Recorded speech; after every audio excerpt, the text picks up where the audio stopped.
Boa noite, pessoal. Boa noite, família. Boa noite. Sejam bem-vindos à nossa gira de Umbanda Xamânica. Mais uma noite junto com vocês, num dia tão especial, né?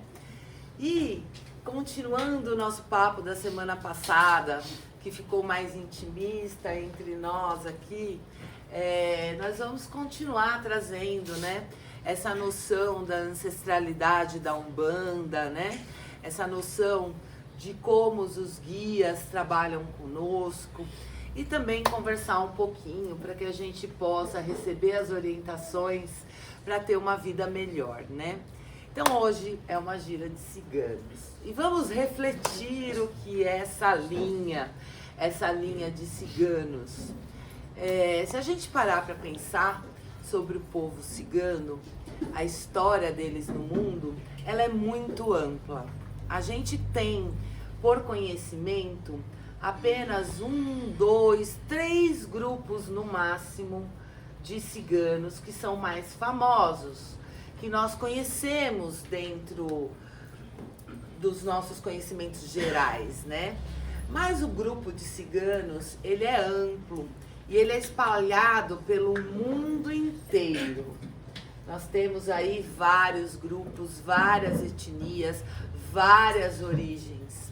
Então a gente começa a entender que ser cigano, que ser denominado cigano é mais um estilo de vida, né? E também começa a entender um pouquinho a respeito da nossa ancestralidade. A gente falou na semana passada aqui numa conversa mais íntima que nós somos um povo brasileiro que tem uma ancestralidade muito diversa, extremamente diversa. Todos nós temos origens em diversos povos, de diversas regiões do mundo. Descendência genética mesmo, né? E isso se reflete na nossa religião brasileira, que é a Umbanda. A Umbanda é uma religião brasileira. A Umbanda é fruto dessa ancestralidade diversa, né? Então, olhando para esse povo cigano, se a gente parar para pensar, poucos de nós conseguem identificar no nosso sangue, ou na nossa família, ou na nossa árvore genealógica, se a gente tem ou não descendência, tem aí uma ascendência cigana, ou algo do tipo. Mas se a gente for observar o comportamento desse povo, que se espalha pelo mundo e que vem de diversos grupos, que vem de diversas formas ao longo das eras, ao longo dos séculos aqui, a gente vai entender que de alguma maneira, de alguma forma, somos no mínimo primos, né? De lá sabe-se lá que grau. Mas sim, existe aí na nossa ancestralidade esse povo maravilhoso que traz uma filosofia de vida conectada com a natureza e com o fluxo da vida, porém é uma filosofia espiritual, certo? E do tanto que esse povo pode contribuir para nós com os seus saberes, com a sua história, com o seu estilo de vida, né? Contribuir nos dias de hoje, né? Então vamos lá, vamos entender assim, em linhas bem gerais, bem genéricas, só para a gente entender uma linha de raciocínio. O povo cigano é um povo que vive em grupo, em família. E eles consideram que a casa deles é esse grupo, é essa família. Eles não têm apego a um local. O local em que eles estão é o local da casa deles. E eles vão se mudando, migrando, mas sempre um grupo muito fechado, muito unido. E esse conceito já é um conceito extremamente diferenciado e que nos coloca num lugar totalmente diferente. Nós fomos aqui no Brasil, na América em geral, criados para voltar muito a nossa energia e os nossos sonhos e a nossa realização a questões materiais. E isso não está errado, não é sobre isso. Até porque muitos grupos ciganos são bem ricos. Essa noção que a gente tem de que o grupo cigano é um grupo pobre, esfarrapado, né, que é um povo andarilho e que pede, fica lendo a mão para pedir uns trocados, são de uma minoria, muito minoria. A grande maioria dos grupos ciganos, das famílias ciganas tradicionais, são bem prósperas. Então, sim, eles dão atenção para a materialidade, mas num outro lugar.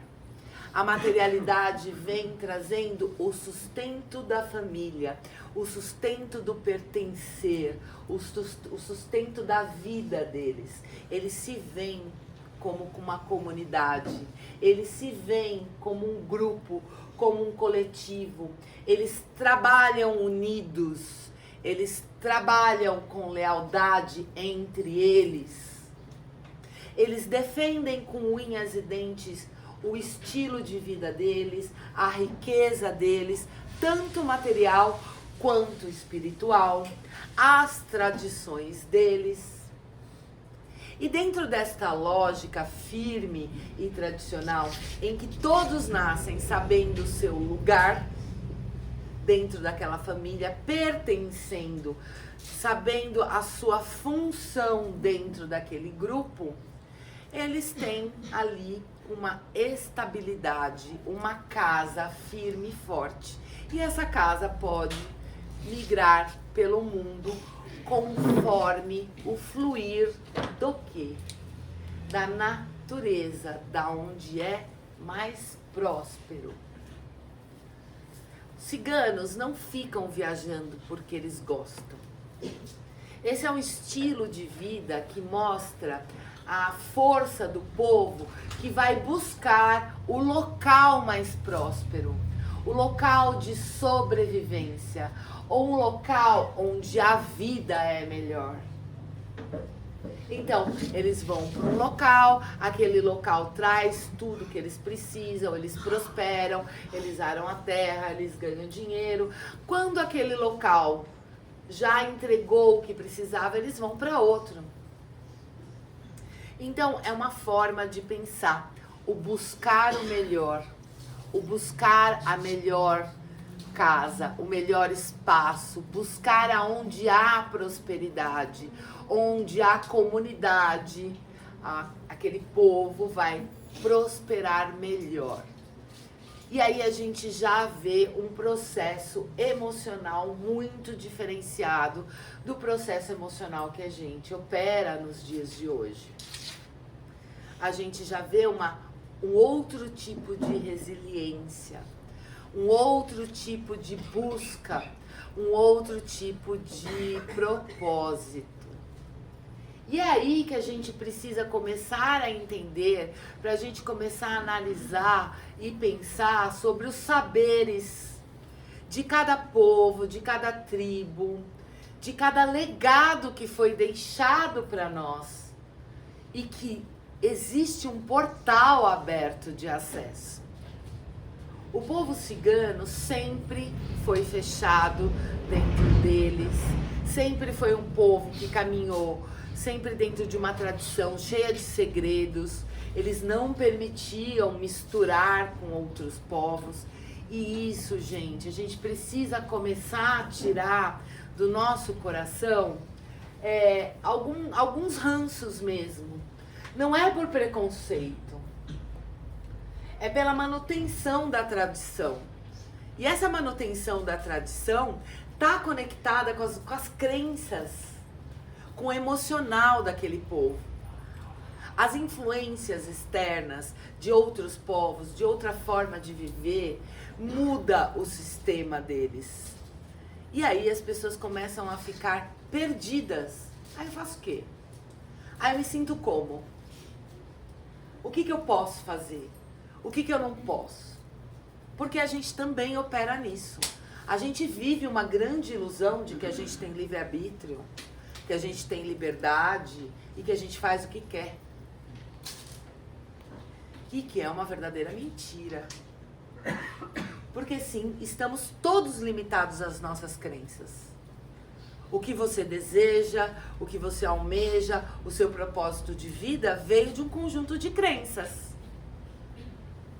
Que está conectado com o seu povo, com o teu país, com a tua família. E aí vai diminuindo até chegar na sua família, né? Que é o jeitinho ali que a sua família opera.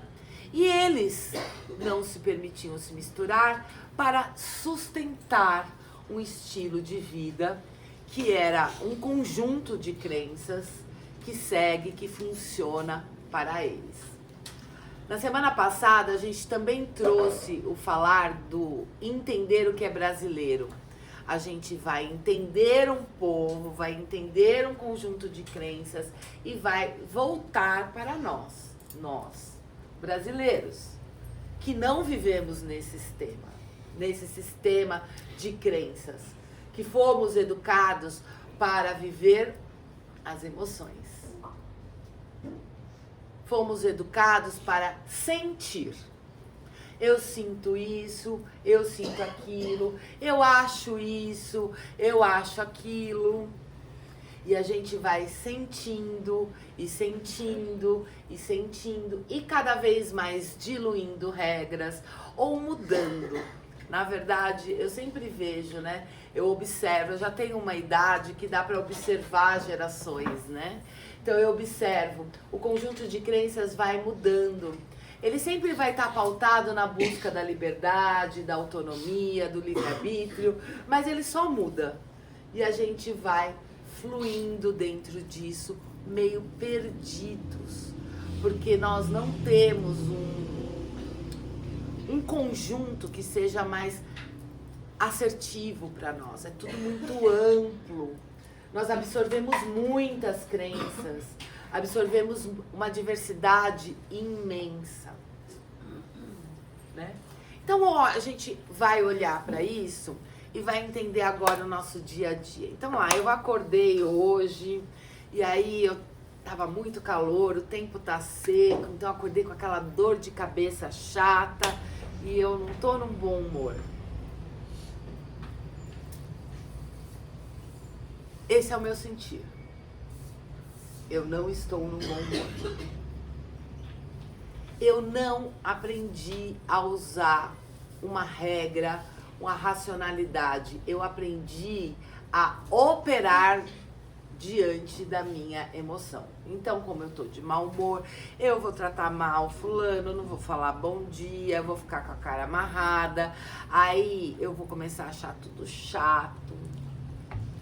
Eu vou começar a botar defeito nas coisas. Eu vou começar a ficar chateada por bobeira. Aí se um falou mais torto, eu já... porque não era lá... já. Vocês compreendem? E nós somos assim todos os dias. Se eu acordei de bom humor, o sol está brilhando para mim, então é tudo lindo. Nossa, hoje eu vou tomar um rapé e vou me conectar com os meus guias. Hoje eu vou acender a minha vela de anjo de guarda e vou me conectar com Oxalá e com a luz de Oxalá. Nossa, hoje eu vou fazer um rezo para São Miguel Arcanjo, ele vai me proteger.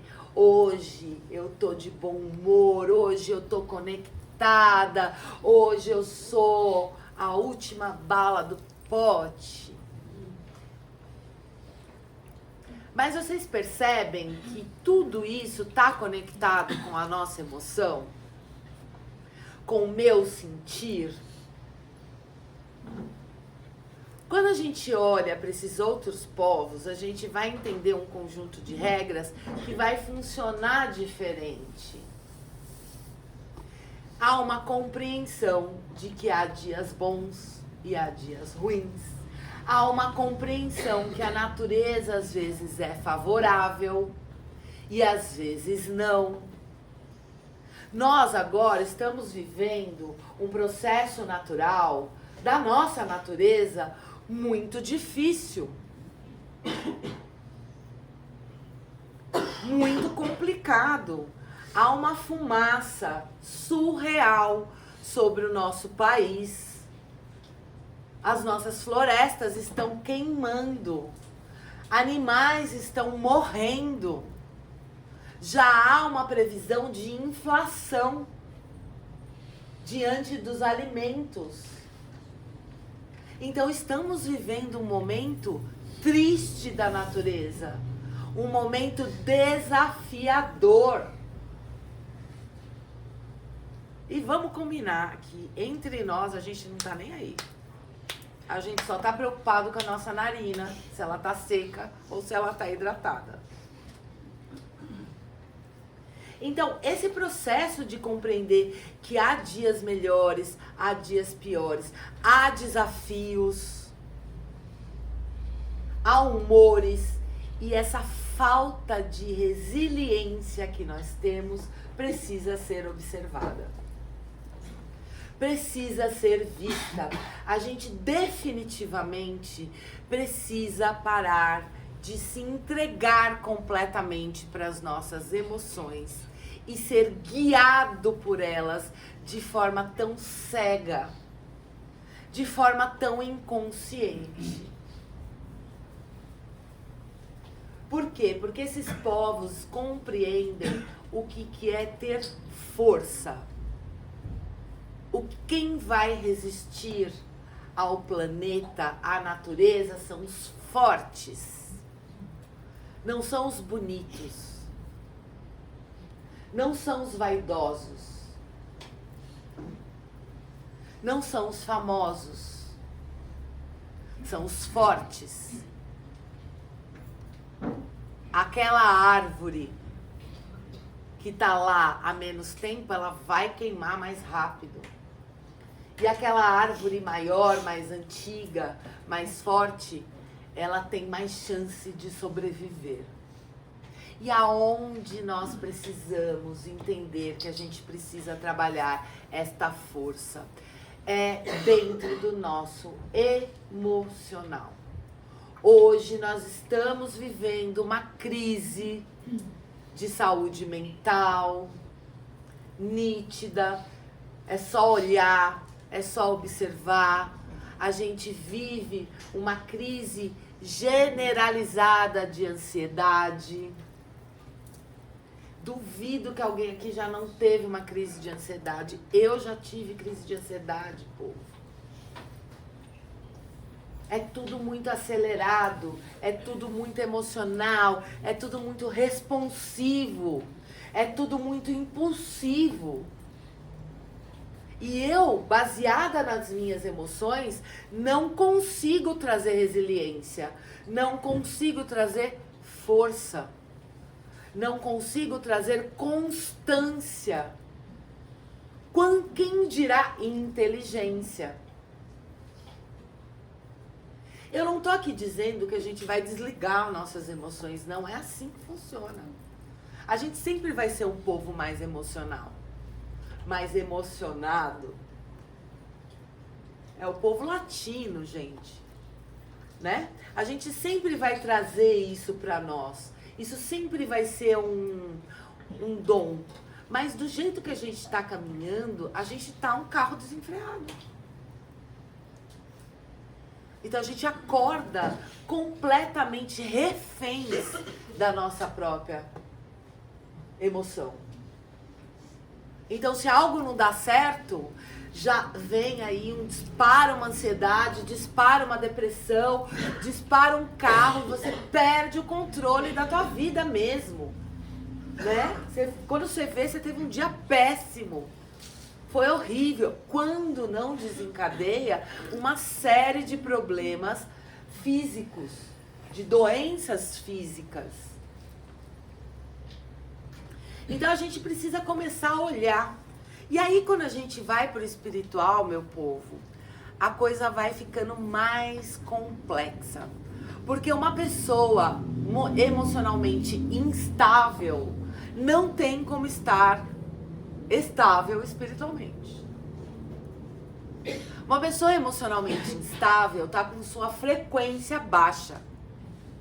Sua frequência energética. É bem aquela coisa, acordei de mau humor, briguei com um. Acabou, você vai o dia brigando com todo mundo.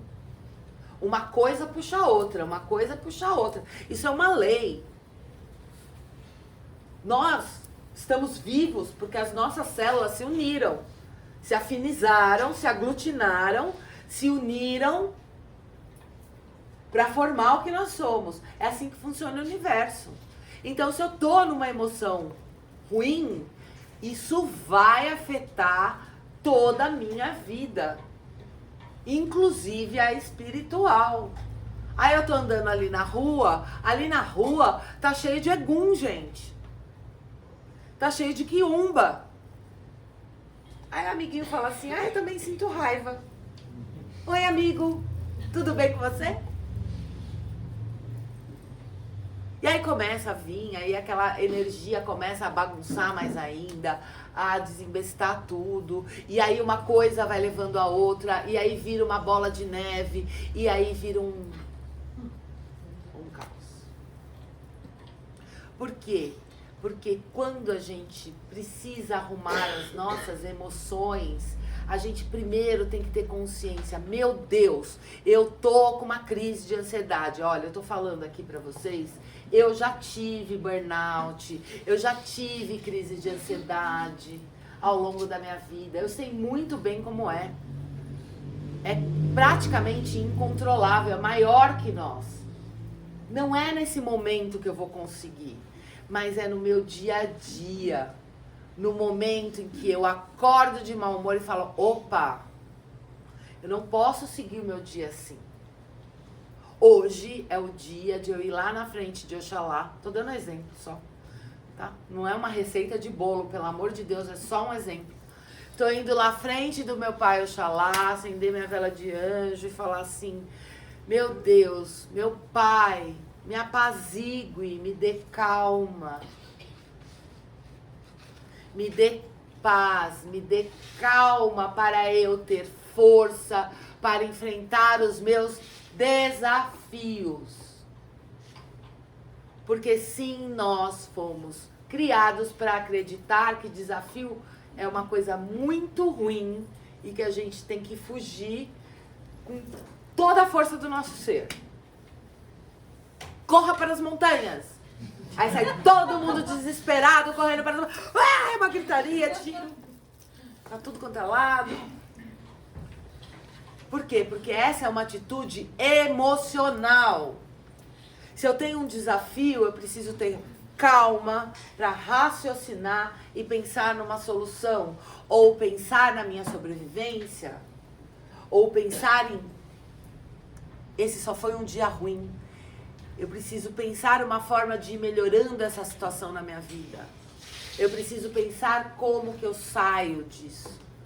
Como que eu acalmo as minhas emoções.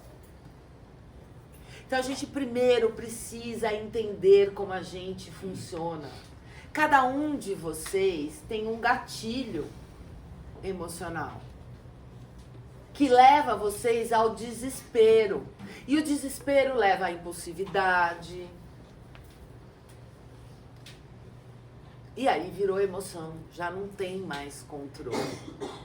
Toda linha de raciocínio está contaminada. Compreendem? A gente precisa começar a colocar isso em perspectiva com a nossa espiritualidade. A espiritualidade, como foi dito a semana passada, eu estou repetindo aqui porque a gente não fez a live.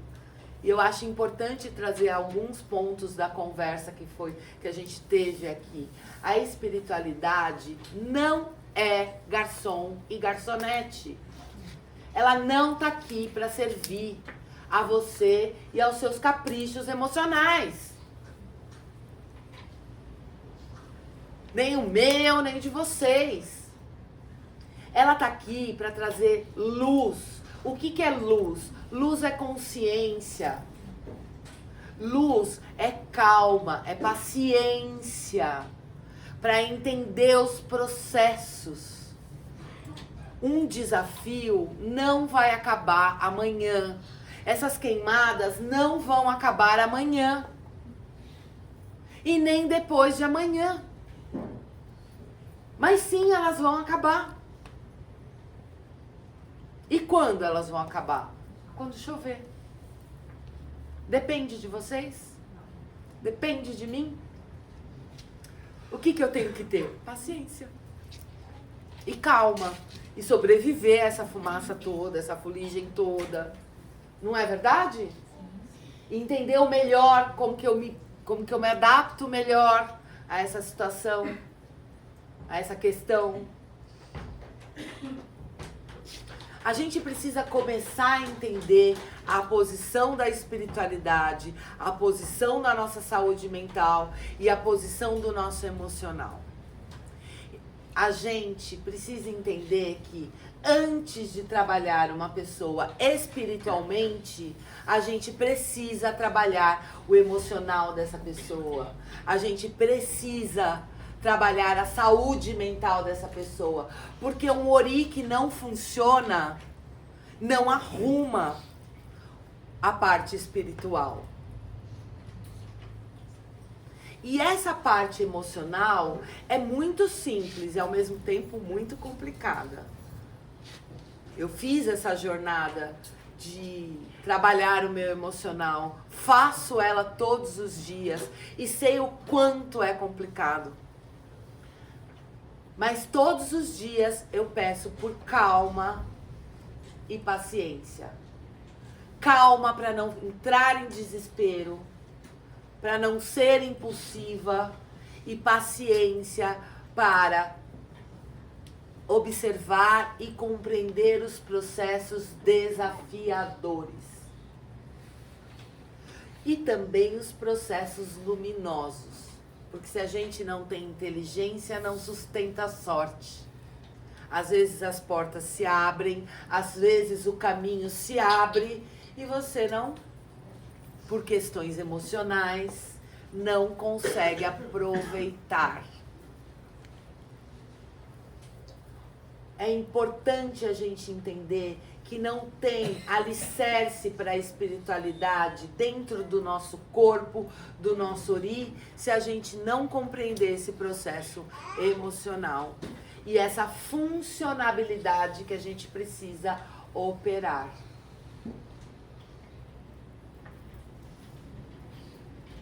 Então, pegar pequenos saberes, a coisa é muito mais simples. É a gente que complica. Na verdade, é as nossas emoções que complicam as coisas. É muito simples. Isso aqui não tá dando certo. Tá, eu preciso arrumar. Como que eu arrumo? Porque normalmente a gente pula etapas. Ai, meu Deus do céu, tem que arrumar. Meu Deus, meu Deus, meu Deus, meu Deus. Acabou, já é. Primeira coisa, eu preciso me acalmar. Segunda coisa, eu preciso ter paciência, tá bom? E eu preciso ter resistência.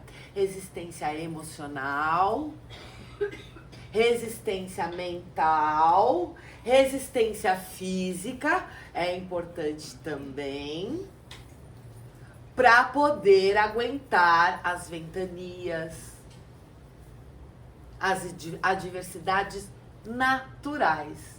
Nunca se esqueçam, nós vivemos num mundo dual. Para a mesma quantidade de sorte, a mesma quantidade de azar. Para a mesma quantidade de luz, a mesma quantidade de sombra.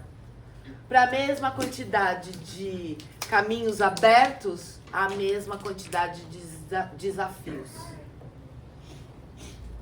Então, eu realmente preciso começar a entender e a me fortalecer. E não vai adiantar fazer isso na hora que bater o desespero, ou a ansiedade, ou a depressão.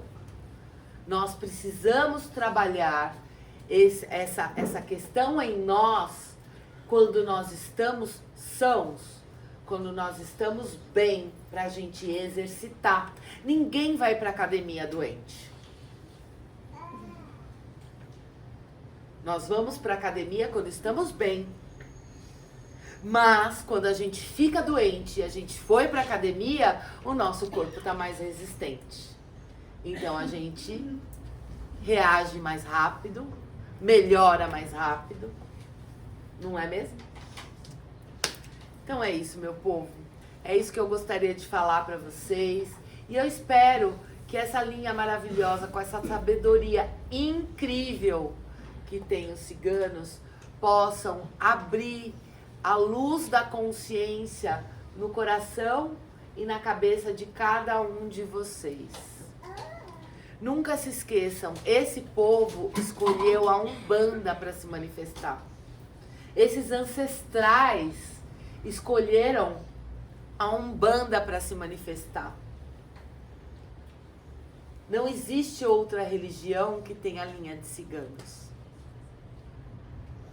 É aqui que eles resolveram trazer os saberes, o conhecimento e resolveram contribuir com a humanidade. Então que a gente possa realmente aproveitar os conselhos e que a gente possa colocar verdadeiramente isso em prática em nossas vidas. Axé, meu povo? Axé! Boa gira pra todos!